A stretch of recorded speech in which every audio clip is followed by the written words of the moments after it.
کنوانسیون ایران آزاد 2025 در ششمین سالگرد قیام آبان. نقشه مسیر جمهوری دموکراتیک در ایران. واشنگتن 24 آبان 1404.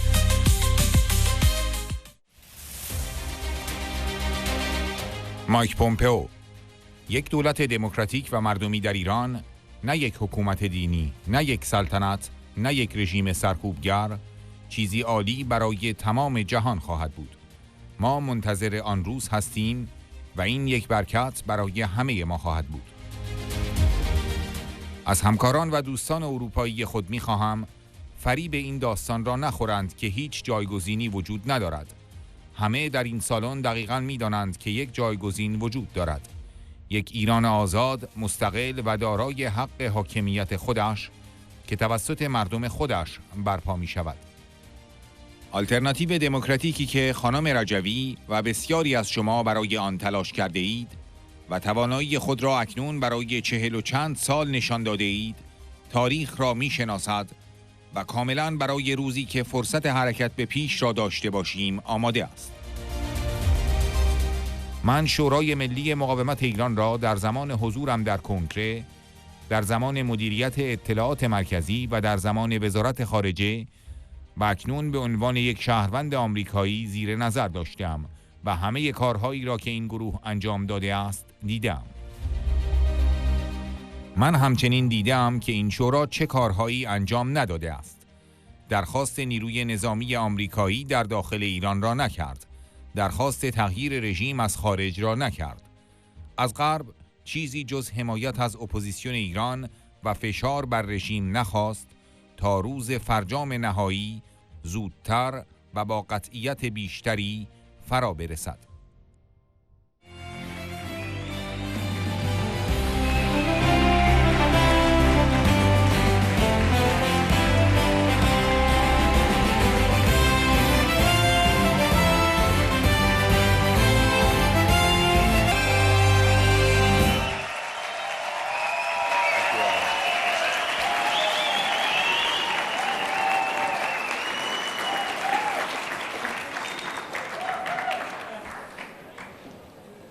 Thank you all for that incredibly gracious welcome. It is wonderful to be again amongst so many dear friends, so many fellow believers in the future of a free Iran. It is great to be with you. And what an inspiring speech by my friend, Madam Rajavi. It's a privilege to follow her.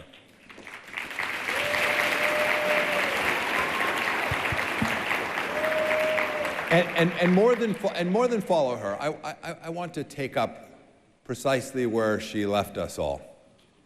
This is about forward. We know the history. Today, my remarks want to spend a bit of time recounting where we find ourselves today and talk mostly about where we all pray we will find ourselves tomorrow.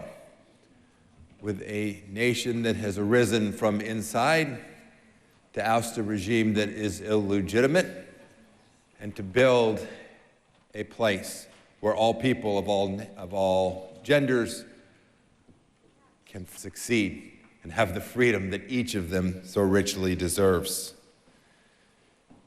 And it is thanks to the bravery of Iran's organized political opposition that their opportunity that I just spoke of is real, that this positive change and liberation of the Iranian people can happen and will happen. Look, we all know a few basic facts, right? This regime is weak. You can see it. It is more internationally isolated than ever. Those of you who have friends or family who are there know that the situation on the ground for the Iranian people today is difficult. We also know that there is zero popular legitimacy of this regime, and that it now has resorted, as it has for the past years, but even more today, to using fear as its only tool to shape.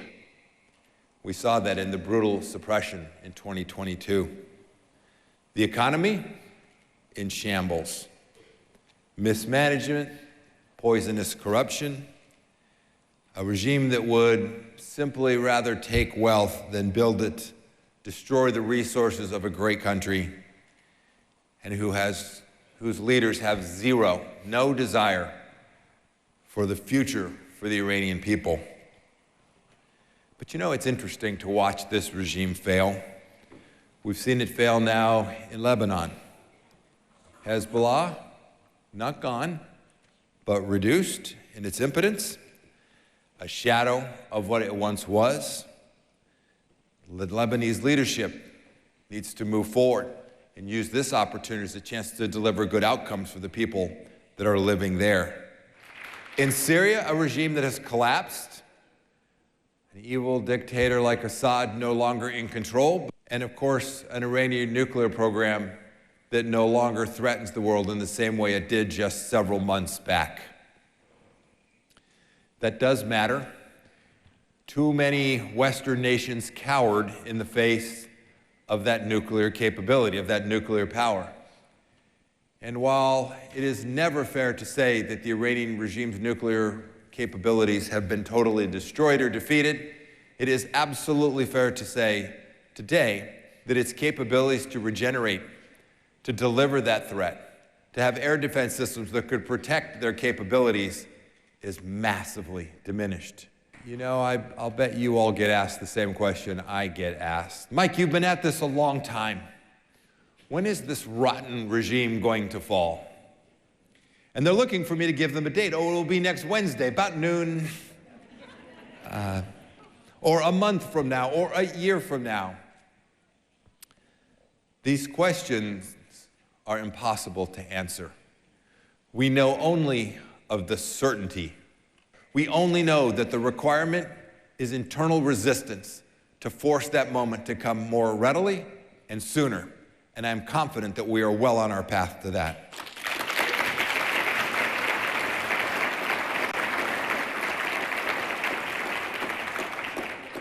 Does anyone in this room remember who predicted the Syrian regime's moment of failure? No, we don't predict these moments. They happen. They happen through dedication and hard work. They are not accidents of history. They are the work like people like you and Madame Rajavi and NCRI who help and deliver the capabilities so that the resistance can grow and be prepared for the moment that that day comes.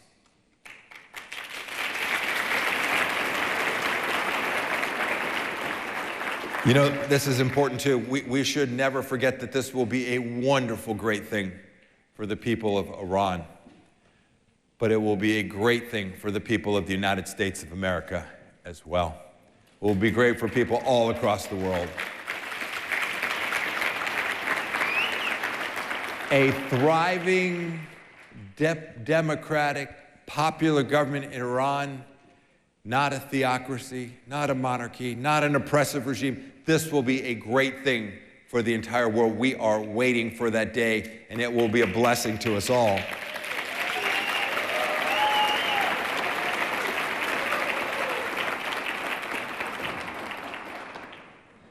Three more thoughts for you. Madame Rajavi spoke about appeasement as failure. We see that in Europe today. If you appease tyrants, they will grow in power and stature, and they will prolong the time until a regime falls. Pallets of catch delivered from the West only enable the brutalization of the opposition inside of these countries. It fuels terrorism, it funds global risk, and it gives the regime money to continue its effort to deliver on its objectives, not the objectives of the people of Iran. The isolation of the regime was something I spent a great deal of my time in government service focused on. The more that we could starve the regime of its money was to the good. The more that we could starve it of any credibility was to its detriment. And the more that we could starve it of any moral authority was an absolute imperative. There are many tools still available to all of us. The snapback of sanctions against the buyers of Iranian oil would deny Iran the capability to do what we all know it is intent upon doing. It wants to rebuild Hezbollah. It is still funding the militias in Iraq that had a real impact on an election that was held this past week. This empowers and builds friends for the Ayatollah and his henchmen, the IRGC. We must deny them wealth and resources.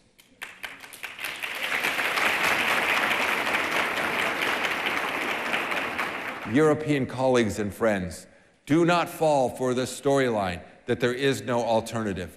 Everyone in this room knows precisely that there is an alternative, a free and independent sovereign Iran delivered to it by its own people.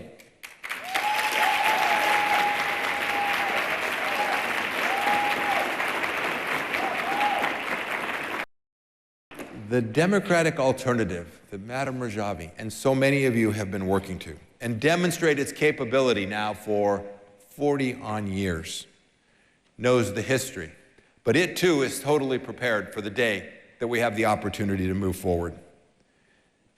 We know that the propaganda machine dismisses the 30,000 people who were massacred in 1988. That we know that they dismiss all the work that the resistance has done inside of Iran preparing itself for that day.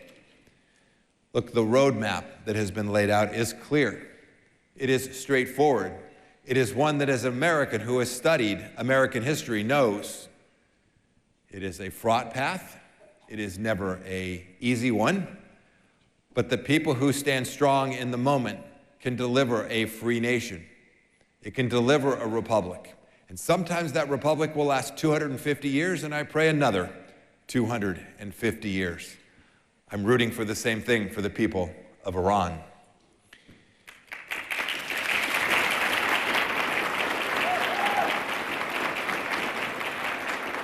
You know, I have observed the NCRI in my time in Congress, my time as CI director, my time as Secretary of State, now my time as an American civilian. I've watched everything that this organization has done, and I've watched what it has not done. It didn't ask for American boots on the ground inside of Iran. It didn't ask for an external change of regime. It didn't ask the West to do anything more but support the Iranian opposition and put pressure on the regime so that the day that it reaches its ultimate demise comes more quickly and more certainly. That's all that's ever been asked. That's precisely how revolutions take place. That's precisely how governments are overthrown. It's precisely the reason that existing theocratic, oppressive, terrorist regimes will one day meet their ultimate end.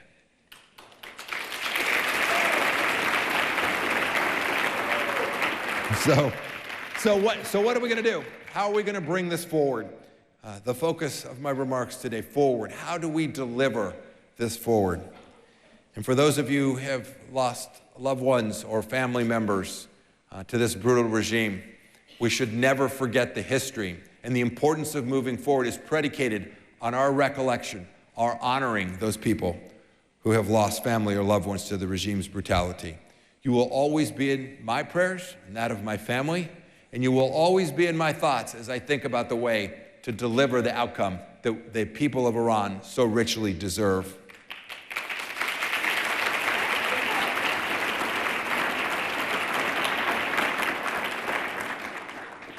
Hang together. Stay together. Be together as a community. Come together on a Saturday afternoon when you could have been doing many things to remind ourselves of the task that we have before us and the good work that we can do to support the opposition inside of their country. Speak out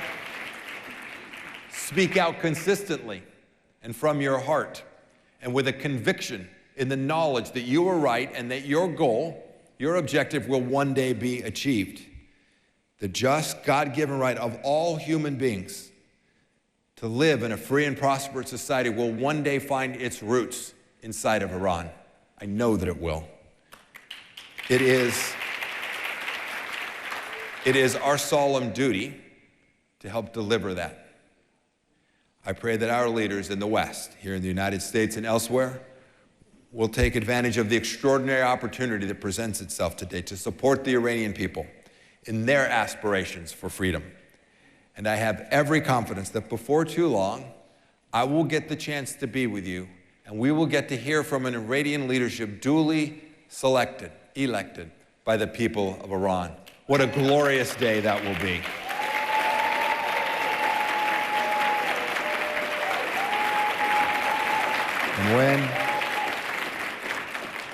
And when that day happens, Iran will take its rightful place among those nations that respect basic human dignity. And on that day, Iran will take its place with a set of leaders that respect the basic fundamental rights of every parent to raise their children in the way that they so choose, for every teacher to educate their children about the things that matter most, and for every community in Iran to set its own course. The aspirations run deep. The work that you have done to date is powerful. Thank you for that. May God bless you. May God bless Madam Rajavi and bless this great people of Iran. Thank you all so very much. Thank you.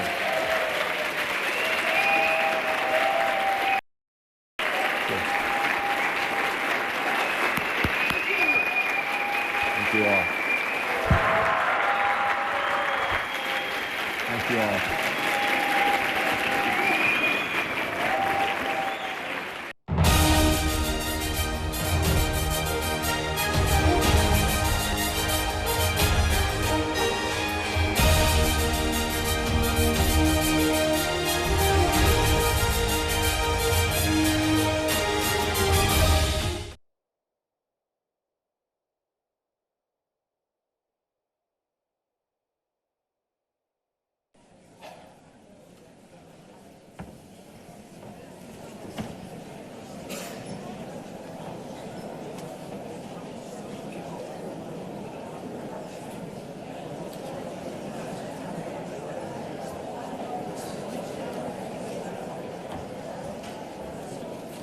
Ladies and gentlemen, our next segment is a powerful duo entitled Science, Technology, and the Future of Iran.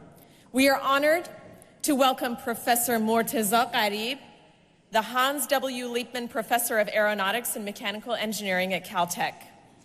He directs both the Graduate Aerospace Laboratories and the Center for Autonomous Systems and Technologies. Joining him in conversation is Dr. Mohammad Tassouji, Professor at California State University, San Marcos, and CEO of Cienza Energy. Please welcome Professor Morteza Gharib and Dr. Mohammad Tassouji.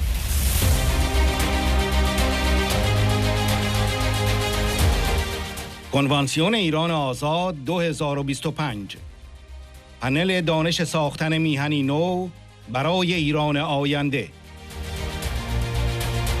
پروفسور مرتضی غریب، محقق و مخترع ارشد دانشگاه کلتک، مؤسسه فناوری کالیفرنیا. دکتر محمد حسین تسوجی، پروفسور مهندسی الکترونیک و عضو جامعه دانشمندان نیویورک.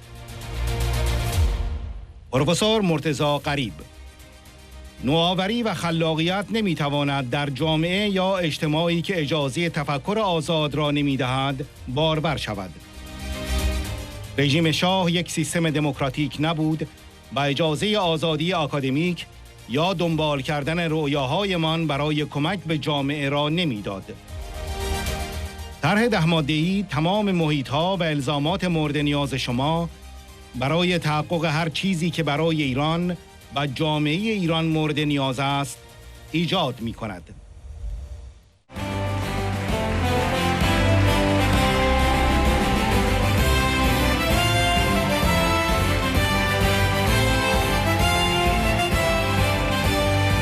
It is, I'm Mohammad Hussein Tassouji, and it's my great privilege and honor to introduce you to Dr. Morteza Gharib. Dr. Morteza Gharib is one of the most accomplished academics and inventors that I've ever come across to know.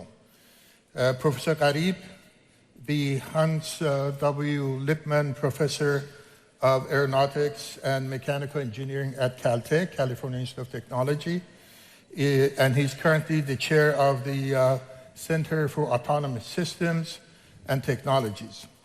He was the vice provost for 7 years at California Institute of Technology.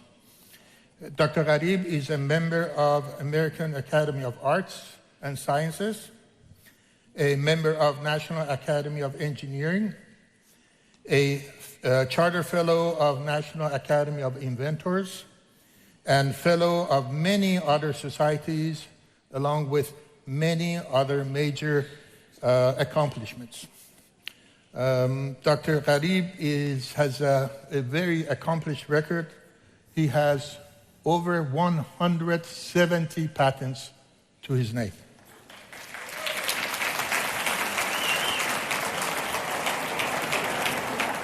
Among his patents are iStent, a microshunt that for the treatment of glaucoma, and so far this invention has saved at least 2 million eyesights globally.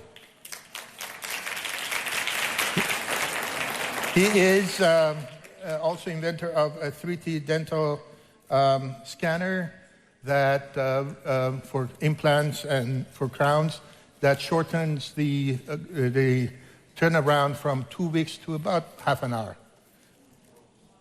He's also inventor of a VVO heart failure detection device through Venture Health. This passed the FDA approval last year and is now a commercial system. This predicts the heart failure, potential heart failures from a few hours to a few months in advance. His first implant of synthetic polymeric heart valve by Foldax Incorporation, which addressing a major need to replace animal tissue based on heart valves in the valve transplant. He's also the inventor of the first pure silicon anode for rechargeable batteries. Please join me in welcoming Dr. Mortaza Gharib to the stage.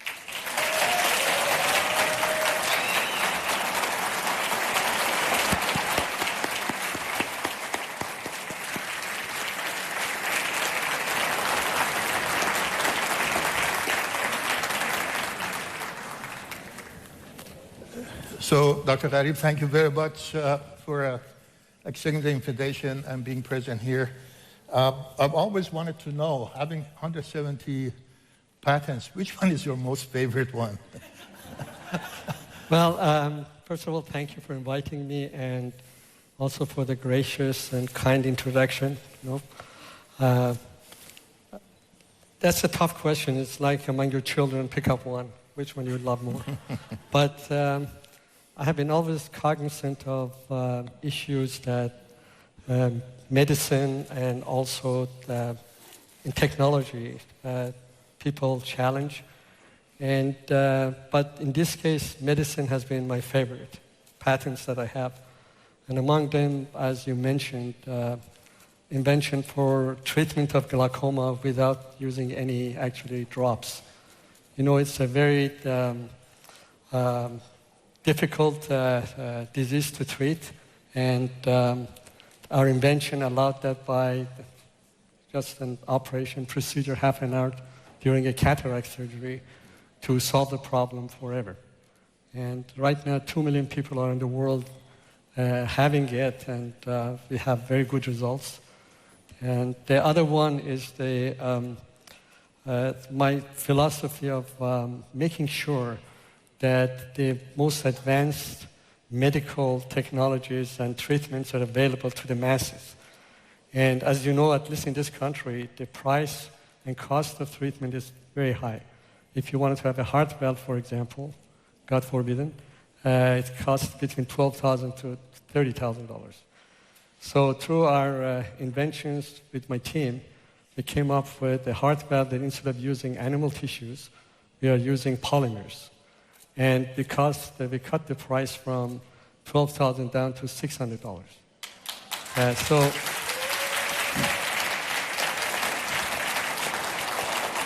And right now it's a final approval by FDA, but some other countries already approved it, like in India, is very popular because they have fantastic surgeons, but they cannot afford, expensive, heart valves coming from US. So those are my favorites. The other 160 should wait. So, Dr. Arif, I know you've been involved in many research and scientific endeavors. You've been, with JPL, with NASA, and many other things, and as well as AI. I want to see, in your opinion, how do you see the future of science, technology, engineering, especially with this artificial intelligence? How do you see the whole engineering and technology evolving with the new technology? Well, of course, every expert has different opinion. Mine is based on, especially as it goes to AI, is that AI is a tool, and depends on how we use it. So future of technology, especially engineering and medicine especially, is going to depend on how we use AI in order to expedite from diagnostics to treatment to using it for basically advance our, the progress in different areas. I think the key point that will help the engineering and science is that we do not use AI as a decision maker, but as a tool, and we be the judge of what is the best way of going to approach these problems. Should remember that AI lives on information that we provided in the past. So AI is not going to create a new Picasso or new Einstein. But once we introduce it to Einstein and Picasso's, it can try to do better or more of Picasso's. So at the end of the day, human beings are the key to development of science and technology in the future. But better tools, and that tool is AI. So that echoes what Professor Tao, who is a famous mathematician at UCLA, is probably with IQ of 250.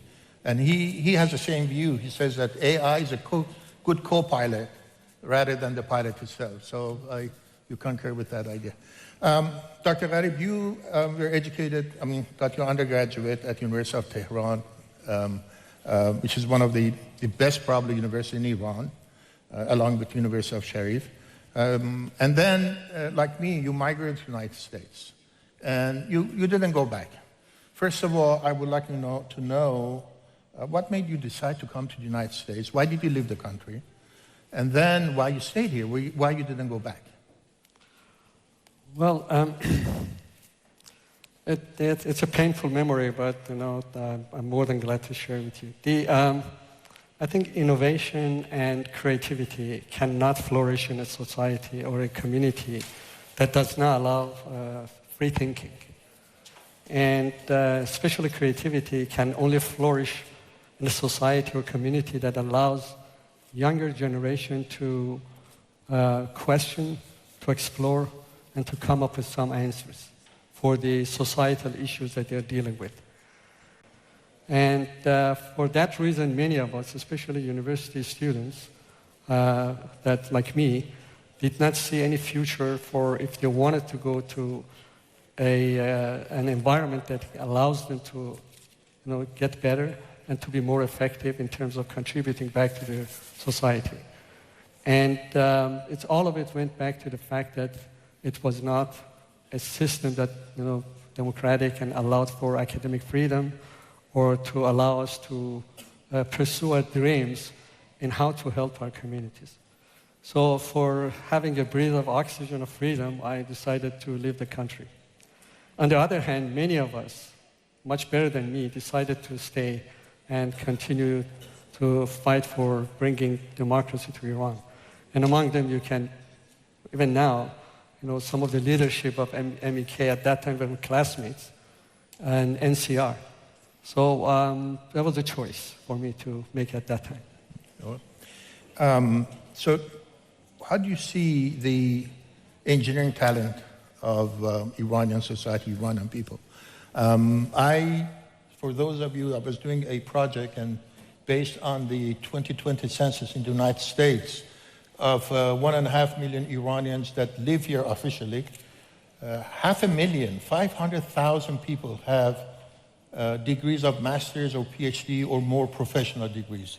So definitely there's a great pool here. But in general, what is your feeling about it? Just to add to your statistics, there are more Iranian original physicians in Canada than in Iran.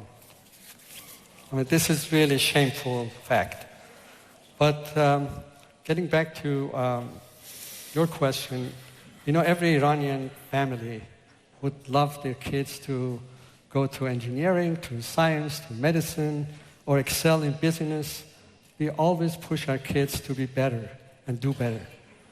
And with all the talents that we have in Iran and all this, I would say high IQ, actually Iran ranked among the top 3 countries in the world that with the highest IQs. We are basically untapped with resources. Of course, you need to have material, and we have the material too. We are sitting on largest, the natural resources in the world. You can mention it from minerals to the gas and oil. And just think of if you could combine them in a society that people naturally try to solve problems, try to develop technologies that can help themselves and other people. That would be almost unimaginable. We have all the parameters that is required for being successful as an advanced country in this world. Yeah. Well, one other question that I have, and that's maybe more for the future, is how can we attract this talent back to Iran? Just FYI, I was doing a research for NCRI some 20 years ago, and I was looking at the list of professors at the universities in the United States of America. I didn't have a chance to look at Europe and otherwise. There was not one single university that did not have an Iranian professor teaching there. Not a single one. So, based on your opinion, what should we do to pull back, to attract back this immense amount of talent that we have abroad to Iran? Well, before answering that question, going back to your comment, it shows very clearly that if we bring the same people, same students, same talents to a society that allows them to grow, what they can achieve. Of course. I was looking at some of the statistics.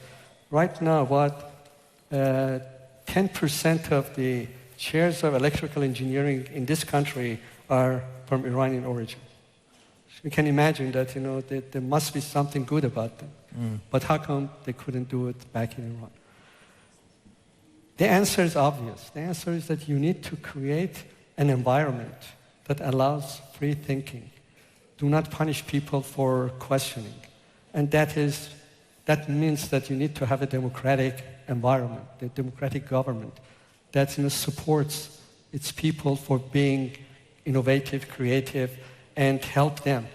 I think once you have that environment, people will do the job. We don't need to tell them what to do exactly. They can solve all the problems for us. For bringing that back to Iran is a necessary condition to have a democratic, secular, and peaceful Iran republic.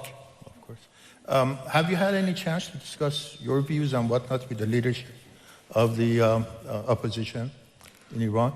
Yeah, I was actually lucky enough to, on many occasions, to have this discussion, and without any exaggeration, the most impressive part of my meeting was with Madame Rajavi, and she is an amazing scientist. I'm telling her in front of her, the type of questions that she asked me kind of...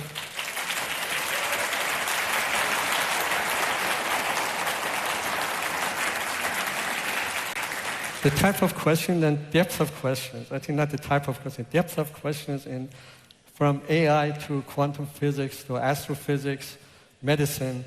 I said, this lady must have been studying a lot. How many hours she has per day that can actually study and ask such a deep questions.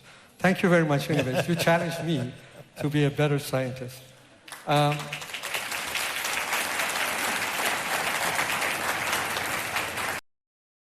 And I think at the end of the day, it's obvious that we need to have the opportunities and create the opportunities for our younger generations.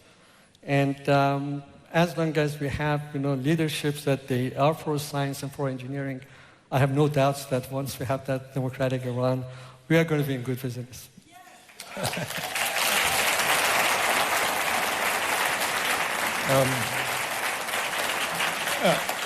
Speaking of Madame Rajavi and her thirst for science and technology, we've had occasions as a member of NCRI that I had the privilege and honor of sitting with Madame Rajavi, and she always asked questions. But one of the most important things to me is that Madame Rajavi is asking scientific questions, not only for the sake of scientific questions, but she is seeing how can I implement this in the organization to make it even more efficient, like AI and whatnot.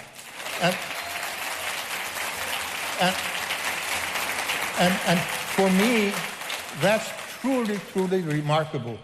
The focus that Madam President-elect has on the issue of bringing democracy to Iran, regime change in Iran, but also making efficient the organization that she's leading towards Iran. My last question to you is, although I have so many other questions that I wish I could have asked, but time is short. The question to you is, what kind of suggestion would you have for the future of Iran and the resistance? Of course, I'm a scientist, so I only trust myself when I make scientific suggestions. But I don't think that we need to make any suggestions. You know, we have the 10-point platform. Just follow that. I mean, it creates all the environments that you need to have, all the requirements that you need to have to fulfill everything that I mentioned. I mean, that 10 points, you know, I studied very carefully. It's a nice, rejuvenated U.S. the original Constitution. It's just amazing that also designed for Iranians, for Iranian societies. So my only suggestion, if I may, is that let's follow that 10 points, those 10 points. I mean, we are going to be in good shape. Awesome.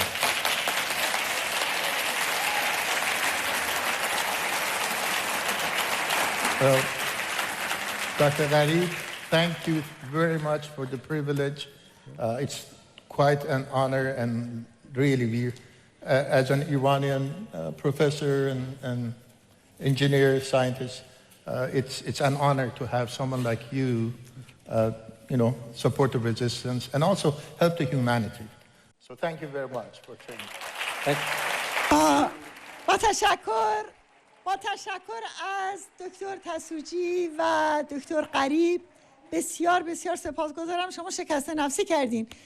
واقعیت اینه که اون چه من از دیدارهای شما استفاده بردم، سوالهای زیادی بوده که پرسیدم و شما به من آموخته اید و علومی رو که در اختیارم گذاشتید بسیار برام ارزشمنده و همواره به مثابه یک دانشجو از شما می‌آموزم و پرسجو و جستجو می‌کنم، زیرا در جنگ بی امان با یک دیکتاتوری دینی علوم و تکنیک‌های جدید ضرورت بالا بردن قدرت نبرد ما برای آزادی مردم ایرانه.